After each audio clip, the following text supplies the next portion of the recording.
Bonjour, bienvenue à tous au numéro 28 de l'hebdo des arrivages par Kedge. Le dernier numéro avant mes congés, donc n'hésitez pas à bien profiter parce que vous allez être sevré pendant quelques semaines.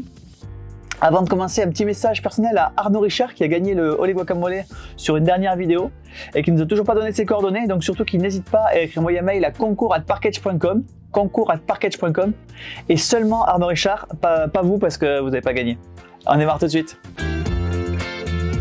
Et on démarre par Soclover. Soclover, c'est un jeu d'ambiance purement coopératif, donc vous êtes vraiment tous dans la même équipe. Le principe est que vous allez avoir 4 tuiles que vous allez mettre sur un trèfle, d'où le nom Soclover, et vous allez devoir associer des mots 2 par 2. Donc là, par exemple, si on regarde au dos de la boîte, vous avez mouton et vêtements, et le joueur a décidé de mettre laine, ou maison et pompier. Le joueur a mis caserne, mais ça peut être, voilà, selon votre bonne idée. Et puis ensuite, on mélange les cartes, et les joueurs essayent de retrouver comment les cartes étaient positionnées pour aboutir à ces associations d'idées. C'est assez familial, hein, ça se joue à partir de 10 ans. Vraiment, l'idée est de faire des associations qui vont rentrer dans la tête des gens. C'est Soclover. Et on continue avec Périple, un jeu de Ryan Laukat. Ryan Laukat, c'est un auteur, dessinateur, illustrateur qui a fait pas mal de jeux, notamment Above and Below et Near and Far. Moi, je suis un fan absolu de Near and Far. Il a créé cette espèce d'univers qu'il appelle Arzium.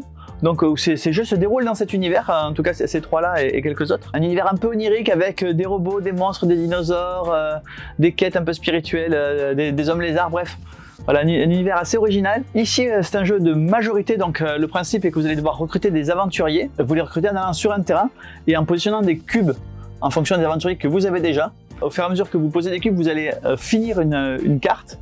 Et quand vous finissez une carte, le joueur qui est majoritaire remporte la carte et donc un nouvel aventurier qui va lui permettre de reposer des cubes. Et puis si on pose des cubes sur des pièces, ça rapporte des points, et donc à la fin de la partie, celui qui a le plus de points, sachant que les aventuriers rapportent des points, les points rapportés pendant la partie évidemment rapportent des points, puis on peut également acheter des artefacts et ça rapporte également des points. C'est Périple avec les mêmes illustrations que Near and Far et Above and Below.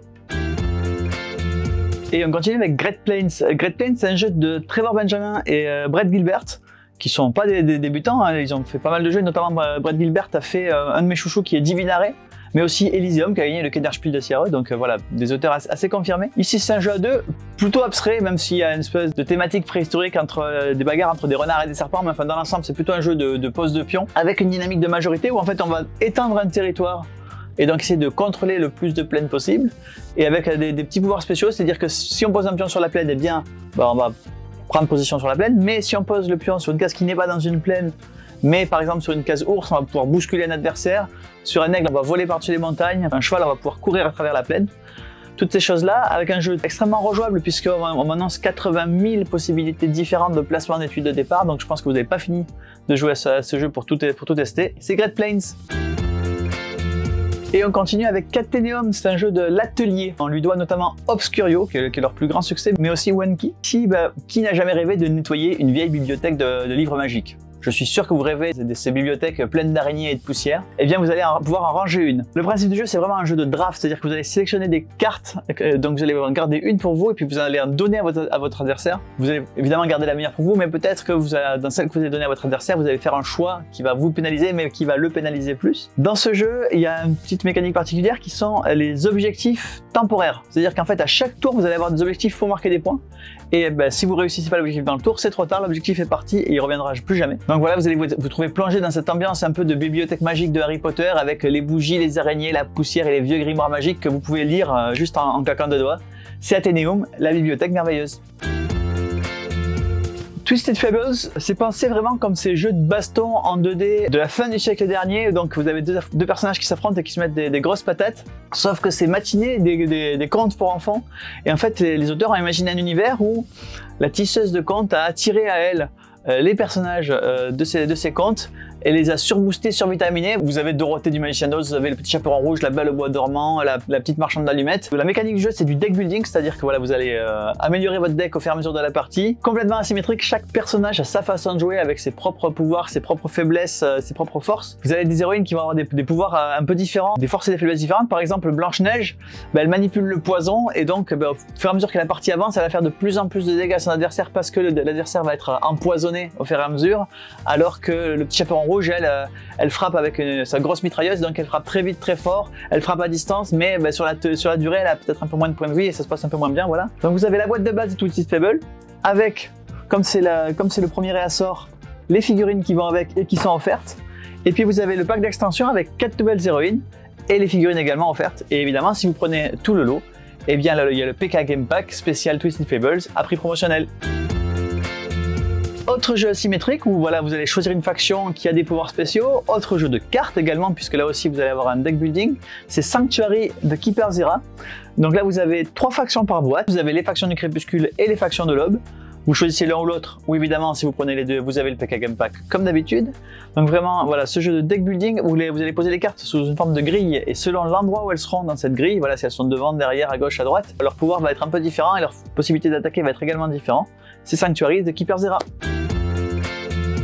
Contretemps, c'est un nouveau jeu de pli, donc ces fameux jeux de pli où on doit remporter des cartes. Sauf que celui-ci, il a un petit twist, c'est que comme il est thématisé science-fiction et voyage dans le temps, comme vous pouvez le constater, dans ce jeu, aucun pli n'est jamais acquis définitivement. Vous allez devoir remporter les plis, évidemment, au fur et à mesure que la partie avance, mais vous allez pouvoir revenir en arrière pour aller contester un pli qui a été remporté précédemment par votre adversaire. Donc voilà, à vous de décider si vous voulez défendre les plis que vous avez gagnés corps et âme pour plus jamais les perdre, ou au contraire, laisser votre adversaire venir vous attaquer sur vos gains passés, mais en échange, allez le contester sur lui-même ce qu'il a déjà gagné auparavant.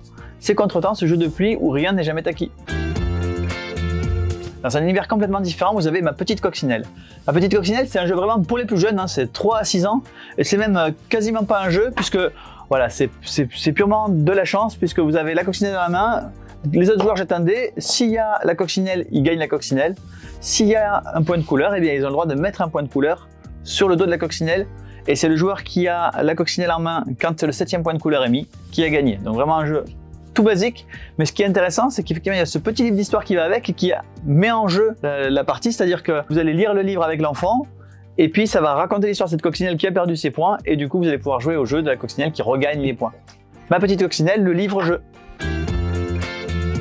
On continue encore avec Varuna, la suite de Déméter. Alors c'est la suite et c'est un standalone, c'est-à-dire que le jeu se joue tout seul, vous n'avez pas besoin de Déméter pour y jouer. Le principe du jeu, c'est que vous êtes parti dans l'espace et vous avez trouvé cette planète naine de Varuna qui est remplie d'eau et qui est toujours remplie de dinosaures. Et comme la planète est remplie d'eau, ce sont donc des dinosaures aquatiques. Et vous allez devoir étudier ces dinosaures qui sont sur cette nouvelle planète naine avec un système de flip and write. Alors flip and write, c'est un peu une déformation du roll and write, c'est-à-dire que vous allez avoir 5 paquets de cartes devant vous.